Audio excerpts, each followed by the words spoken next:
চন্দ্রবাবু আমার একদম class friend, class 5 থেকে মাধ্যমিক পর্যন্ত ওর সাথে একসাথে পড়াশোনা করেছি। খুব ভালো ছেলে ছিল, 6টা সাবজেক্টে লেটার পেয়ে স্টার পেয়েছিল। ঈশ্বরপুরের স্কুলের মধ্যে ফার্স্ট পেয়েছিল 2000 সালের মাধ্যমিকে। তো তারপরে ও বায়ুসেনায় চাকরি পায়।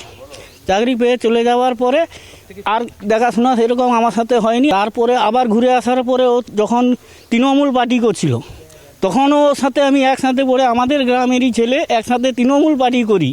তারপরে তৃণমূলের অত্যাচারের ও সহ্য করতে না পেরে তৃণমূল পার্টি ছেড়ে বিজেপি পার্টিতে যোগ দেয় এবং সব ছেলেকে উদ্যোগ দেয় তৃণমূল ছেড়ে বিজেপি করার জন্য। ওর উদ্যোগেই আমরা আবার তৃণমূল ছেড়ে বিজেপিতে যোগ দিই। সরকারের কাছে আমরা আবেদন করব, শুভেন্দু স্যারের কাছে আমরা দাবি রাখবো আমাদের গ্রামবাসীর পক্ষ থেকে, যে এই নিরীহ ছেলেকে যারা মেরেছে তাদের যেন কঠিনতম শাস্তি হয়।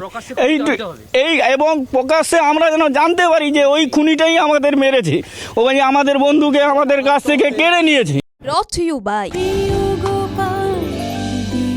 কলকাতায় আর জেলায় জেলায়